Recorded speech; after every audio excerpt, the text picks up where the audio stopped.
Hello, everyone, and welcome to Snap Take. This is Glazer of Snap Judgment, the official podcast of Marvel Snap Zone. I'm joined today by Savage Yeti as we have the finals of the Snap Judgment League tournament. If you'd Woo. like to watch the lead up to the finals, you can check that on Yeti's channel right now, Savage Yeti Gaming.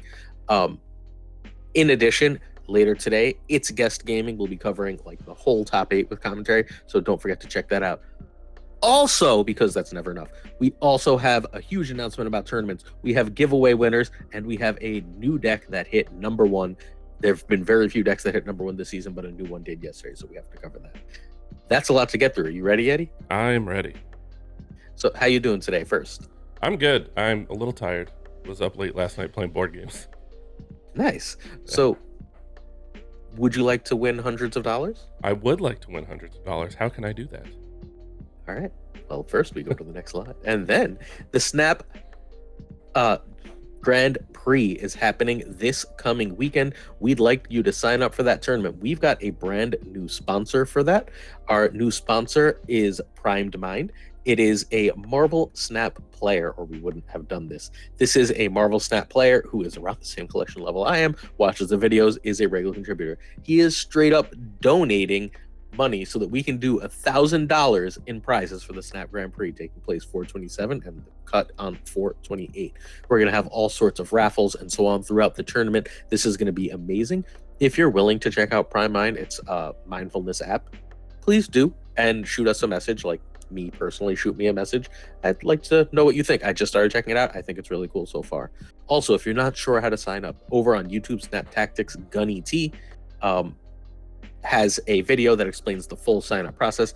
If you just join the Snap Judgments League Discord, in the description to this video, there's also just the announcements, has a really clear way to sign up as well.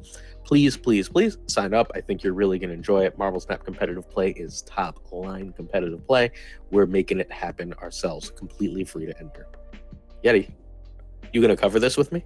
I am going to cover this with you. We're going to cover a few games next week. Sunday? Yeah. How many players are in this tournament so far? I think like 150 so far. So we're hoping to double that by the time we get started. Whoa, $1,000. That's insane. Yeah. So the $1,000 prize will be split up a bit, but I promise if you finish in first place, you're not going to be sad about how much money you made from spending a Saturday and Sunday playing Marvel Snap. If you're also interested in other aspects of Marvel Snap competitive play, we host multiple times weekly King of the Hill tournaments. You have to be a $1 Patreon to me to do that because it makes it viable for me to have people run these. But there are just quick little nightly tournaments that are for fun, so you can get your taste up fix of Marvel Snap. But the big one, Snap Judgments League Season 1 wraps up with this video. Snap Judgments League Season 2 starts in about 2 weeks. Can you believe it? It is a $1 Patreon requirement, but we again have hundreds of dollars in prizes. We'll give you more of that really soon. Registration is open. Check it out. The testimonials for this season of the league were through the roof positive. Hopefully you join. Hopefully watching this video will help you get there. Oh. All right. We are on to Yo Woody MJ's deck. Yo Woody yesterday on stream hit number 1. Just casually hit number 1 after weeks of FAK Crazy being in the number 1 spot with his Thanos Hello list that we've covered multiple times on this channel. Woody claimed number 1. He was knocked back off by FAK Crazy in full transparency as Woody went to sleep and FAK Crazy woke up and played more.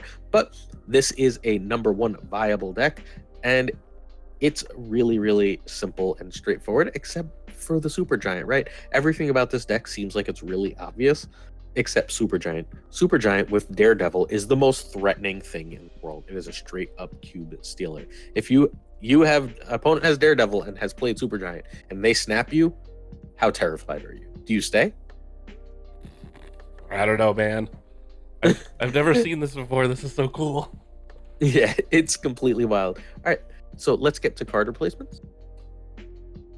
Okay, so you can find Woody on twitch.tv/YoWoodyMJ. Woody is completely blowing up right now, like hundreds of viewers at all times. He's going to be humongous, it seems.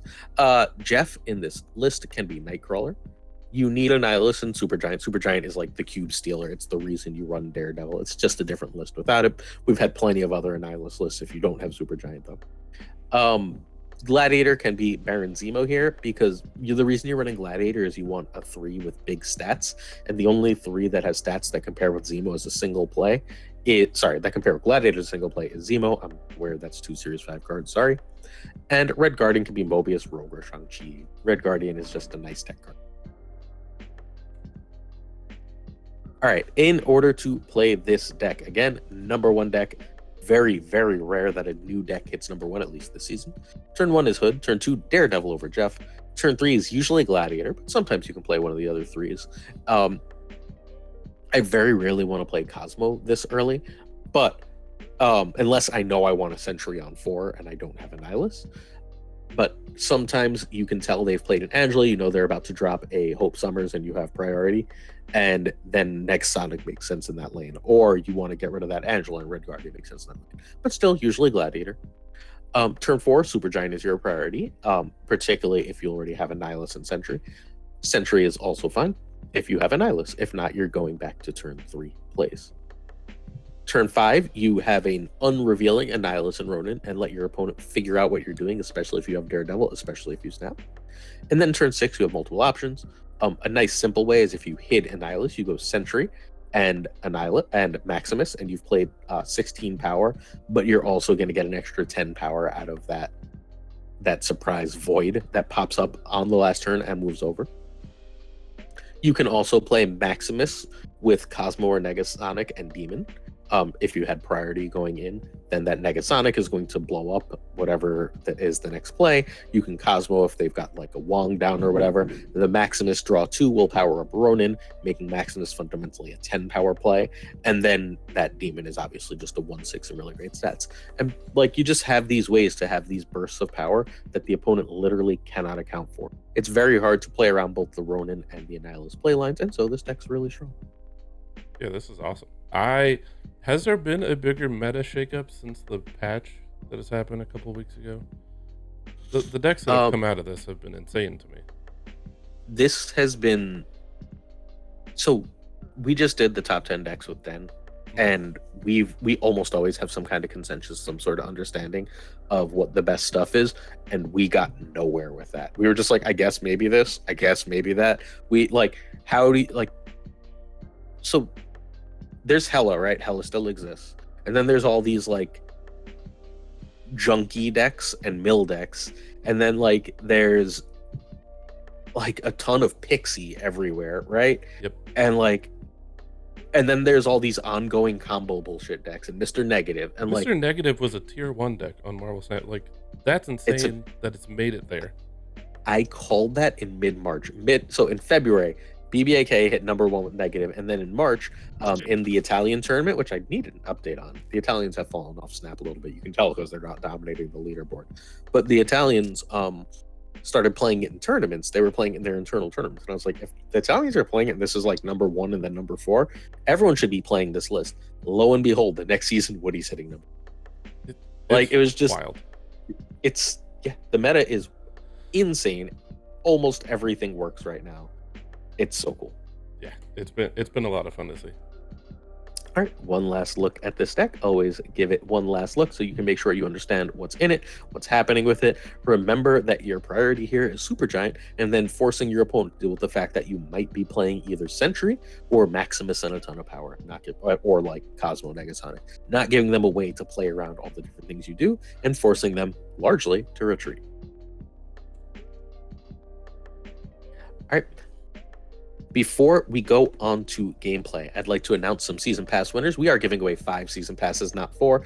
But, as of recording, the video for the 5th Season Pass just went live. So we're going to have to announce that in Wednesday's video. Because, spoiler, I'm recording the Tuesday White Widow video later today, too. So that will be announced in Wednesday's video for that last giveaway. So you can check out Sunday's video if you would like that last chance. If you won, please email snapjudgespodcast@gmail.com. We've got Zay the Filmman, Sean Gibbons, Has a Banana, and Cables. Of course, Cables. And Cables Codex as Season Pass winners. If you have the Season Pass, you can win the Gold Pass. By the way, the first winner for that Cables Codex one was Snap Judge's podcast, but I felt like that was probably cheating. All right. is one of the finalists. We're not going to tell you which one of these won. You're going to have to watch the game. Sorry, we'll congratulate the winner after. But our first finalist is Darth Tater. Darth Tater played a War Machine deck, which many people think isn't really that meta, but he climbed through the top 8 of this really super competitive tournament with this War Machine deck. Yeah, I haven't seen War Machine played in a while since he actually released, and since we talked last, I actually played Cannonball, and it might be my favorite card in the game at the moment. Yeah, Cannonball is insane. I think the really cool part of this deck, I always appreciate pixie decks that don't bother to run okay, let's say the right card, Mobius. I almost said Coulson. Mobius and Coulson are synonymous in my. But I really appreciate pixie decks that don't bother to run Mobius, because like just the sheer balls, right? Just to be like, all right, well, if everything breaks, so be it, is really cool. But this is a pixie non-Mobius deck that just says, you know what? Let's go to town. You can Professor X on 4 with Ravonna willy-nilly, then play War Machine on 5 and just be like, let's go. Especially if you have Magic, and that's not going to be like a turn breaker. You can drop Infinaut in a Professor X lane as a surprise. I mean, come on. It looks like a lot of fun. I haven't seen a whole lot of Blob since I think it's been a few weeks now. Yeah, since Thanos. Yeah, so it's cool seeing Blob around, and then of course the Professor X stuff, lockdowny thing, which is my favorite. Remember how we were all wrong when? Well, actually, I thought War Machine would kill Storm and not Professor X, but it didn't even kill Storm. Nope. It has to be played to kill anything. Yep. All right, let's do some card replacements. So, for this deck, Nebula can be Nightcrawler or Iceman. That's worse, largely because Professor X. Pixie, Ravonna, and War Machine are all needed cards. They're what make this deck this deck. Blob can be Red Hulk, but that's just another Series 5 card. I'm sorry, those are the biggest things in the game. If you do make that change, though, you no longer need Ravonna. Ravonna can become Hope, and it's a different deck, but it's still a deck that works. And I'm aware I just changed another Series 4 card for Series 5 card. Marvel Snap be expensive, y'all. I don't know what to tell you. And then Cannonball is fine as Shang-Chi. He'll be, like, utterly fine. Cannonball's better for this particular deck, largely because pass a turn She-Hulk Cannonball is just so much power, but you'll still be okay. Cannonball is king. Don't replace Cannonball. He's so good. I got yelled at in the comments the other day because I was like, I called Cannonball. They were like, you said Cannonball was a pass. I was like, yes, but I also had Cannonball as my #1 ranked card of the season. Everyone said I was crazy. It's been so much fun. I've been playing just all different variations of Cannonball decks in the last week. All right, just I'd like to do deck credits, but we don't know where this came from. So we know where our friend found this, but this came from a Jeff Hoogland video, except it wasn't one of his videos where it's his brews. It was one of his top decks videos, and he doesn't believe in deck credits for those, so we have no idea where he got this. I'm really sorry, but if you happen to know who actually made this, please do let us know. Turn 1, Nebula over Sunspot. Nebula, you only really want to get down turn 1 or 2, or she's usually fairly useless. Turn 2, Pixie. And once you play Pixie, the rest of this slide is useless, so be forewarned. If you play Pixie, then every other draw is jank and weird, especially with no Mobius. And that's better than Ravonna, but Ravonna is still great. Turn 3, Magic is more or less equal to a 2 and a 1, because you can also Magic on turn 5 relatively safely here. But Magic on 3 is fine. It's just Magic on 3 is always dangerous, because that's a lot of warning to get rid of that Magic, to get rid of that Limbo. Turn 4, if you can, Professor X, if not Magic. I very rarely want to War Machine on turn 4, because War Machine is largely here for Infinaut. Like, War Machining on 4 doesn't let you do anything unless certain locations are present. Professor X or War Machine or pass on turn 5. Infinaut after War Machine is perfectly fine on turn 6 as a play. You can also just drop War Machine if there's 7 turns, or you can pass. If you passed on turn 5, you can drop Infinaut or She-Hulk and Cannonball. And hey, if it's the last turn of the game, and especially if Infinaut's still in your deck, you could just drop Blob. Turn 7 is the same as turn 6, but if you played War Machine, also add Ebony to whatever it is. Nice and straightforward. Yeah, looks good to me. Get to the late game, play big shit. Hopefully some of your early stuff scales, that being like Nebula and Sunspot. Hopefully Pixie decides to give you one of your big things super cheap. Win the game of Snap. Yeah, this is exciting. I'm going to give this deck a shot. If I like it, maybe I'll make a video on my channel. So go check out my channel. Ooh. I mean, you're already sort of making a video on your channel when you cover this in the top 8. Yeah. All right. Next up, we have Slush Death's Ikahawk. Usually we insert a game between these two, but since these are the finalists, the game will be at the end. This is, well, a deck we covered on the channel forever ago. Ika, right the same day that Hope Summers came out, or like the day before, released this deck, and it was really, really great. It had like a 60% win rate, and then Hope Summers came out, and everyone played Hope Summers stuff, and then, and then whatchamacallit, Thanos, and no one ever returned to this. But hey, apparently the deck still works. It's a really powerful deck, and honestly, fairly straightforward, and cheaper than it looks. Did Ika run Scarlet Witch Cosmo? Yep. Oh, wow. Yep. It is literally the same list as. I think I looked this up actually, and it has like a 70% win rate on Untapped. Yeah, it's got a 60 on Marvel Snap zoning like over. It's a great deck. Everyone just stopped playing it.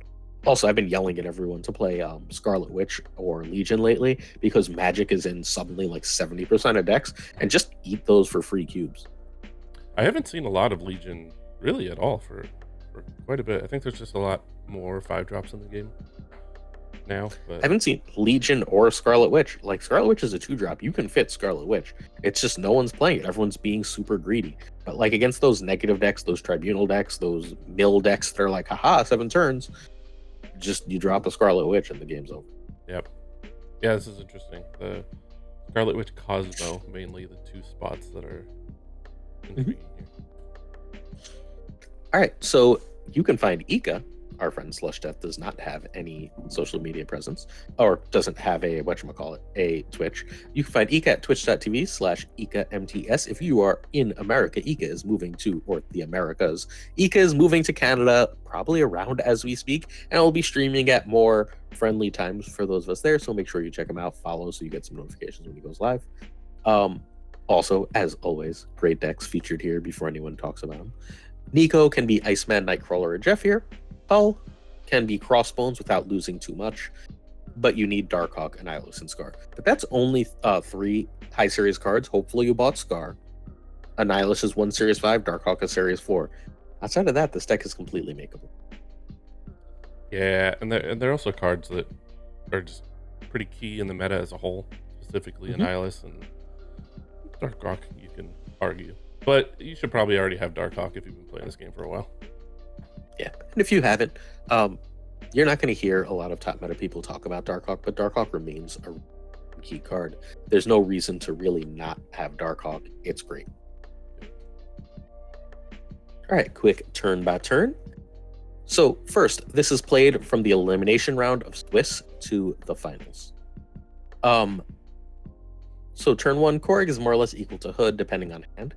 If you want, like, if you have both, I often like to Hood, and then I can Korg and Demon on turn 2. Turn 2 is a 1 or 2 1s over armor, and I never, ever for this deck play Scarlet Witch on 2. I mean, I guess like there are locations where that I could, but like it's rare. Turn 3, Rock Slide over Cosmo most of the time. The only time I consider Cosmo first is if I know I want a Sentry on 4 and I don't have Annihilus. Turn 4, Sentry if Annihilus or Cosmo. Cull if not. If you're going to play that Cull, preferably you found time to drop an Armor sometime along turn 1, 2, and 3. Turn 5, Darkhawk or Annie. If Darkhawk, you now have a stupidly cheap Scar. You have a 2-cost Scar unless they've played Mobius. So turn 6 is Darkhawk or Annie, and if you do that, you can drop a Hood with them or drop a Korg with them. Usually, I mean, I guess you can drop a Hood with an at the end of the game. I know I said I typed Anno, but I don't know how to type, so leave me alone. You can drop Cull. You can drop Cull and Scar if you went Cosmo, Sentry, Darkhawk, which is just, you know, a 21 power across 2-lane drop. You can drop Scar, Cosmo, and Demon together if you have the Sentry or Cull and Darkhawk earlier. You can drop Scar, Scarlet Witch, and Armor. You can also drop Scar on 5, but I tend to prefer to drop Scar on 6 because you can make it so cheap. Yeah, I generally don't like armor in Annihilus decks, but I guess you're running a lot of big boys here, so gotta protect those guys.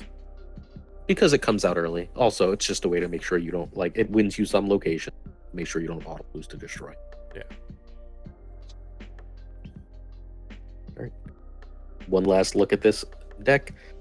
This is a really cool deck. I forgot it existed. I'm not going to pretend, but guess what? I'm going to be playing it some more. If you like this type of deck, we featured 2 different like top 30 Annihilus Darkhawk decks last week. One from Rutmus that hit around the top 5, and one from Gnome that hit around the top 30. So like Darkhawk and Annihilus is a real package that can compete at the top of the metagame, as this making the final shows. Yeah, I haven't played Darkhawk in a long time, so I will also be trying this one out. All right, let's get to some gameplay. All right, let's get to the finals. Slush Death versus Darth Tater for the $100 prize. Yeti, what are we seeing here? We know the list. We covered the list. We did cover the list. So a hood on turn 1. I know you have to play the hood on turn 1. But without Annihilus in hand, it always just feels bad. Ooh. Especially when Castle Zemo reveals on turn 2. And you're like, I had that for free. I guess you're giving away. You say, okay, take my Nico and let's move on. Gotta give something. That Nebula play immediately tells you that there's probably not a Killmonger. Yep. And Pixie on 2. Whoop. Pixie goes one way. Nico goes another. Wow. Come on, Nico. Come on, Nico. This is fun. Yeah. Just deciding. Marvel Snap UI. Sorry. I know that people complain about like Marvel Snap's UI a lot, but like it's a fantastic looking game. I like the armor into Sinister. Maybe you're not too excited about Sinister London. I don't know. I like the armor too.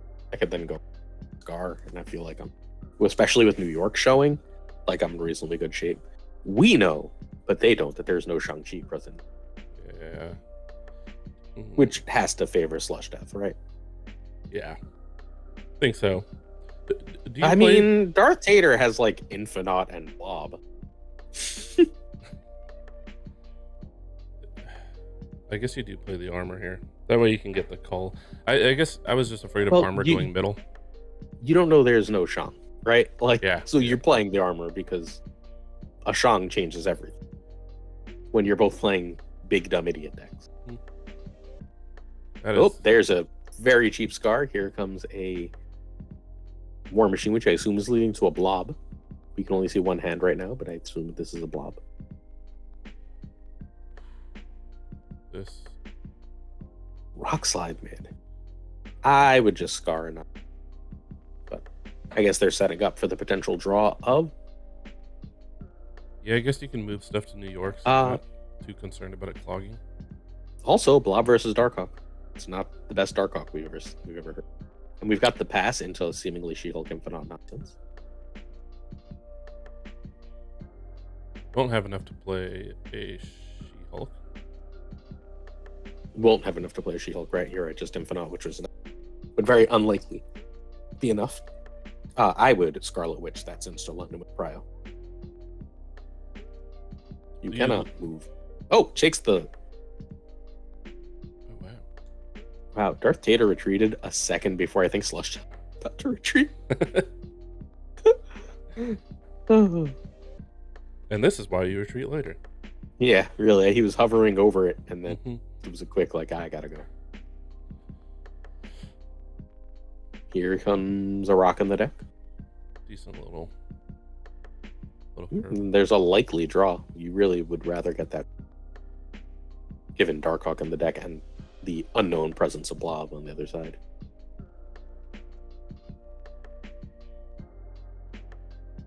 Clearly, Slush Death has played this deck a lot since this is a lot of gold. Oh. Boy. I would definitely pass if I'm Slush Death. Yeah. Because if they don't pass, armor is like an auto win. Yeah. So he has armor. You have to pass there. Pass there. All Well, right, this is a drop snap, that. right? I mean, I would. Probably a later snap. I would probably wait until a little bit later in the turn. Insta Yeah. snap is like, hey, I'm playing armor. Yes. So, just a nice simple arm. I mean, you could even Nico and then armor left and stop the Nebula from getting buffed. It's the move. I mean, you can armor and then Nico left. Oh, well, I guess that works too. Yep, there's a snap. As, not skipping there is rough. Yeah, that is. It is also one of the most satisfying things is armoring a collapse mine. Mm-hmm. When they lowered Collapse Mine's rarity, I was like, well, I'm not running armor anymore. Also, this is the Call Obsidian Spotlight variant, right? Smart retreat. Yeah, I believe so. I did not go for. I don't have any variants for that one. It's a very. What variant do you use for Sentry? I don't know which one this is. I flip between this one and the other. These are both Jacinto. This and the Gold Jacinto. The two I have. I just bought the other Jacinto. I was using a Pixel for Sentry. That's all I had. Right. Oscar Tar is a nice, easy play into for Hood. Pretty good. Is it ever snappable? No, it's too early. It's just not enough, right? Like it's like I got you with a -3. Good. I guess I'm thinking back in the day of. And now we have a Diablo space, right? Like that could immediately be destroyed. Yeah. Excuse me about that. So, given location batching isn't real, I would have done. Say that again. You cut out. Given that location batching isn't real, I would.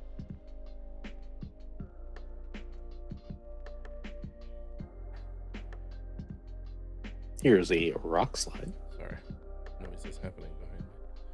It's okay. Yeah, rock slide, and then I guess you can't play a call next turn. No, you have no place to play call. It might have been even. It depends. Maybe Diablo space hits. Oh no, locations actually happen left to right. Wait, what? Oh, gonna say you can't play there. Interesting. Still 10 power to make up. It is Good play.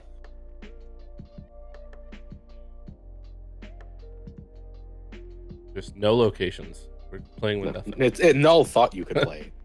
Again.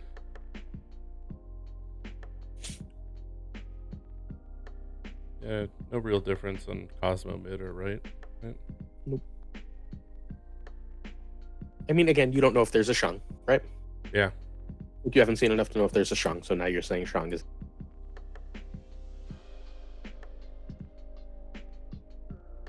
Here is a Cull Obsidian.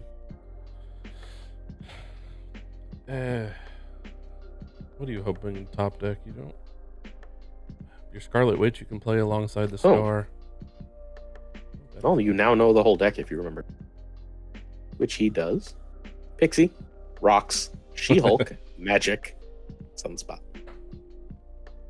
It would be so cool if Untapped could read what Blob destroyed. So yeah, Darth Vader had to run even though he couldn't play there. That 7 was just too much to overcome. Yeah, I used to toy around with that with giving my opponent an Ebony Maw, but there's a reason why it's 7 power. So like it's good. It's better if you didn't just get a Hood too, right? Because now it's all like now you have to make up 10, and that's a real. Yeah. Jotunheim. Do you throw the Hood there? Is the question. I don't think I would, but it's at least worth considering. Yeah, it's a little scary without Annihilus in hand. Yeah. Because then, yeah, I mean, if you don't draw Annihilus, I lose this lane. Yep. I guess you could Scarlet Witch. Well, no, it's still a lot of negative power.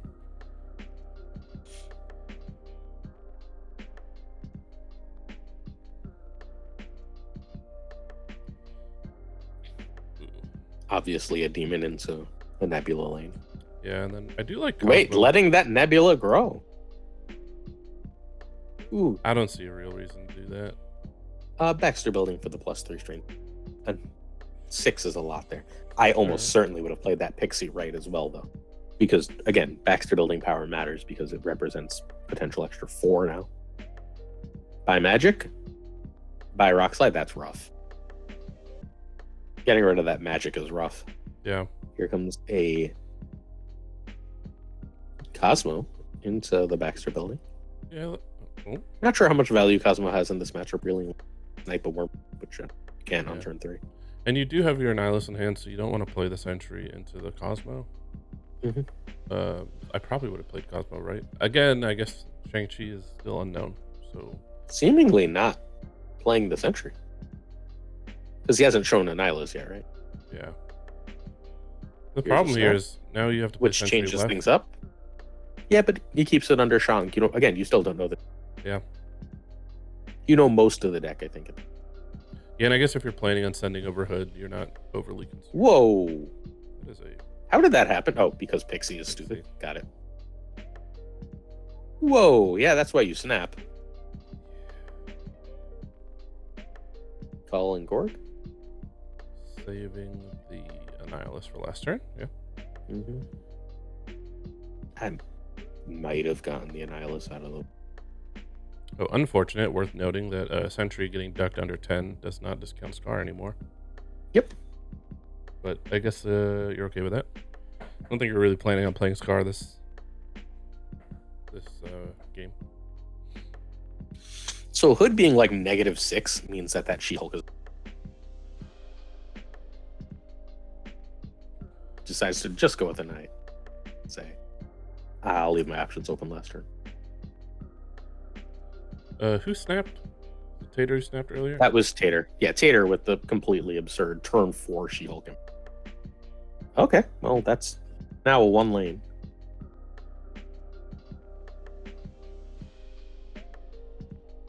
But because there's so many negatives there, that's what This is that no. seems bad. That I would probably play that left on the assumption they're going to stack up mid. Okay, retreating also makes sense here. yeah, I think But if you, but that 11 just with, yeah. and they'll likely play them. Well, they have to commit to mid too. It's rough.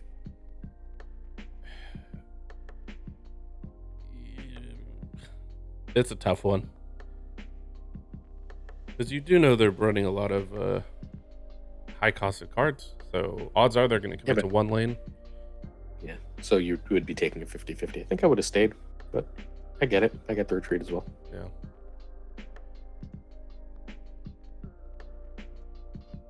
And then they're running Ebony Maw, which they wouldn't be able to play.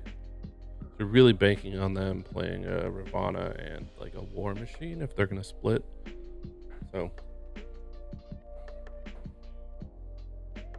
yeah, I don't know.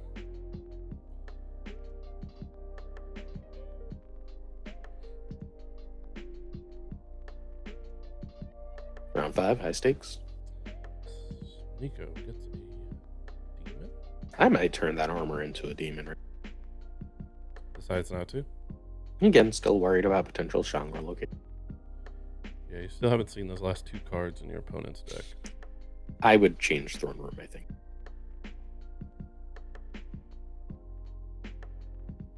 Man. Tater hasn't seen the Scarlet Witch yet, right? I don't think so.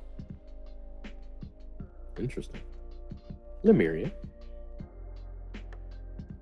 Man, seeing Yes, early Pixie is we'll be really changing. scary. We're going to be changing Throne Room out into a Sentry mid, I assume. Yeah, Pixie is terrifying. Pixie's a good card. Really, when she was released, I don't think she saw too much play. She did. Well, Thanos, right? Like, Thanos was so good, it was really hard.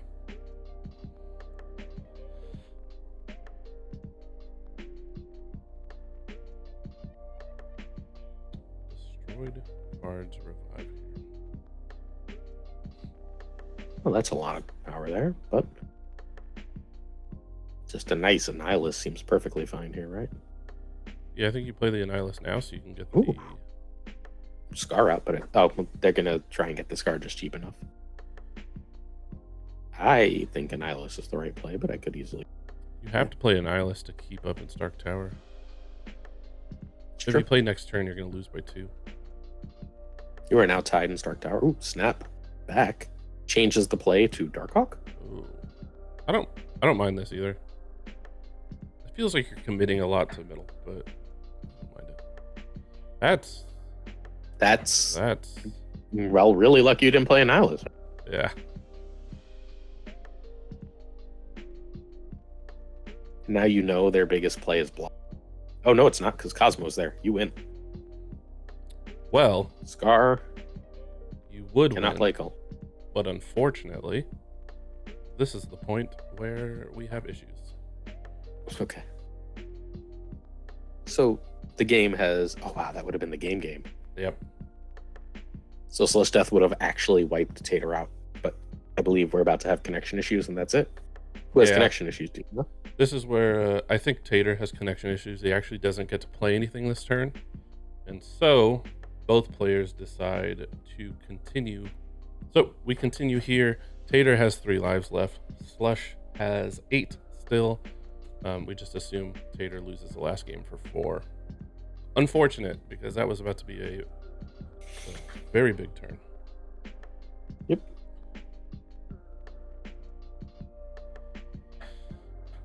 Korg on turn 1.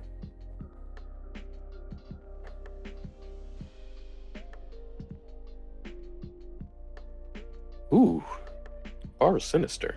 That.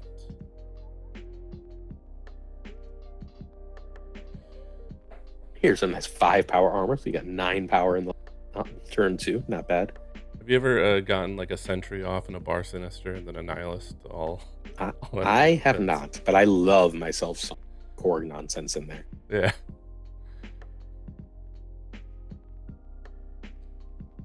Cosmo into the Forge.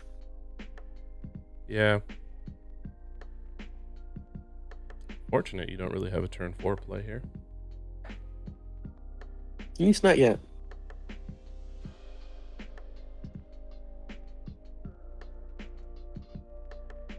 It's all Obsidian left, very likely. Yeah. Yeah. Draws right into that 4 play. Celeste's deck feels so heavily favored here. It's like, it's just smoother, right? Yeah, it's just kind of does what it needs to do at all times. Yeah. Whereas, like, the high rolls are Tater's way to win with Pixie. Although Pixie's in play. Yeah, I think Tater wins this matchup with like heavy retreats and aggressive snapping. I feel like that's most matchups, but you really have to take Tater advantage is of those high rolls. Yeah.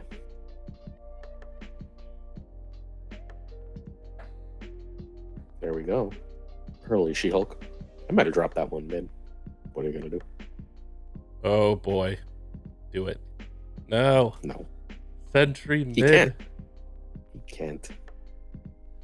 Darkhawk mid makes so much more sense right now. It's not fun though. But yeah, Darkhawk. It's fun knee. So you basically locked Blob out of it. Like Blob can play it left only. Are you still worried about Shang-Chi? I don't think you've seen every. No, I think you give up. I think you fundamentally said if they've got Shang, they've got Shang. Especially if you're Slush Death and you're up this much. Yeah. You just say, let's go. Right? Like, you got it, you got it. And I think there's scenarios where if they had a Shang, they probably would have played it in other spots. So. And just runs down to 1. Says, I cannot keep up with this right now. Final game potentially for Tater? Round 7. Or can he come back again? Because he did against Rolk. We saw a huge comeback over on my channel. You guys want to see that? Yeah, check it out. Savage JD Gaming /YT. What was Nico? Oh. That was an Eco, which is going to make a... Is that a copy a card? Yeah, I think that's copy a card. I wasn't sure if it was a location thing. Second armor here. Armor for 0.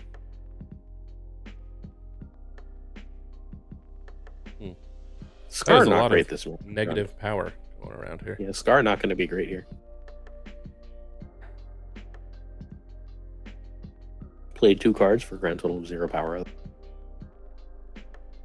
Fortunately, Slush would have been happy with some negative power in the right lane. Here's a rock slide. For again 0 power. Saying really planning on that Scarlet Witch, right? Yeah. Well, don't have to worry about it. I mean, Well, You can snake out I oh mean, boy. this seems like it might be it. A pass on turn 6 into Scarlet Witch seems like it's a pretty good chance to win here. Yeah, Sentry into an is. Annihilus, and then Yeah, Sentry Annihilus Witch. this is tough. This is mean. All right. If Tater has a pass turn 6 to try to play like Infinite She-Hulk on 7 and just lose, And it sure looks like that's about to happen. Yep. Yep, drop Annihilus left. Oh boy, not like this. I mean, aren't you the guy who I was just playing. Oh, that's hilarious. That's hilarious. I was saying, all right, he's got like 10 power stuff. I don't deal with that. 16 power there. I am the dirty magic player. Yeah, you were the like one of the first who was like, all right, so if I make my own list. Yep. That was fun when that actually worked. It's a little bit more difficult to pull off now, but There's a mid blob. it's a big one. So Still gotta- now you have to, I mean, you definitely Scarlet Witch, Cosmo, Korg, right? Yeah. Yeah. There we go. Is this going to be it? And With the Sunspot left would have actually still won this, and you couldn't do this play. was he But the passing? Sunspot's mid, so you're safe. Is he passing? Oh, he undoes the turn. What are we doing here? You have to do this. No? Yeah, you have to. You gotta try. Like if you're up, Yeah. right? Oh gotta try it. boy. And he passed the turn. Oh, GG's. Home we go. Oh. Ouch. All the pain. 22 there. Does not matter. Slush Death is the Snap Judgments League Season 1 champion. Woo! Oh, watching a limbo change for the win in the finals. Wow. Congrats to Slush Death. Congrats for great games and to Darth Tater. Yeah, We'll that see was you on the awesome. wrap up. Congrats to our winner, Slush Death. The Ika Hawk takes the victory thanks to, who'da thunk it, Scarlet Witch. Oh. For more games from the top 8, please check out Savage Yeti YouTube and it's Guest Gaming on Twitch. How you feeling, guest? How you feeling, guest? How you feeling, my guest, Yeti? This whole tournament has just been insane. It's been fun to cover everything and to see it finally wrap up into season 1, and now we're going to be rolling into season 2 in a few weeks. It's actually been pretty nuts. So I've had a lot of fun covering these games with you every week. These have been an absolute blast. Before we go, certain tiers of support on our Patreon come with on-air thanks. I'd like to reach out and thank Abigail Giesler, Mandatory Burnout, Cables, who just won a frickin' season pass, David G. Wingfield, Direwolf, LAB, Fothor Newman, Good Dog Gamer, Inc., Jane Everett, JD McDonaldino, Caretix Lee, Koire, Pyrophoros, The Goat Seeker, Denman Falcon, Doku, Philip Brakovich, Haplo, Kenny Loggins of the Danger Zone, Rob Silverman, Juan Diego Lebed, The Bizza, X-Force V, Skippy G, Tommy Nyquist. By the way, Tommy Nyquist is Slush Death, Black Dahlia, The Great Kazoo, Jessica Gamble, Ryan Wood, Kev C. Hoda, Luna Chris, Louis Antunes, Mod Supreme Models, Fuzzy Dunlap, Spectrumix, Hoot, Matt H, Mikey Hijinks, No Flex, Ocularis, Craig Sterry, Pretty Chill, Seamus, Spike Jones, Two Ties, The Pirate King Tucker, The Homie Min, and of course Gunny T, where the T stands for thanks for this awesome tournament, Gunny. Yeah, he's done a fantastic job. I don't know if people, if all of you have seen how much Gunny has been doing, but behind the scenes, he's been doing an insane amount of work. So Yeah, he's tournament moderator who basically organizes everything and then Models makes it work on a Discord. So huge props to both of them. He is scrambling to do tickets constantly. So both of them Yep. are doing so much work. I used to try and reply like when we first started having tickets, and Models was just so fast. I was like, all right, Models wins. Yep. Yeah. I think it's a lot of work trying to get on here with Glazer weekly, and they're just constantly working all week. So just shout out to both those guys. All right. This tournament was a blast. This was a ridiculous, huge success. Hopefully you, dear viewer, are part of Season 2's next great success because it's a coming. Hit that sub, like, and comment. Don't forget to sub to Savage Yeti. If you're interested in further support, check out patreon.com/snapjudgments, where we have a ton of exclusive content and you can get access to our great tournaments. See you tomorrow for another Snap Take. Peace.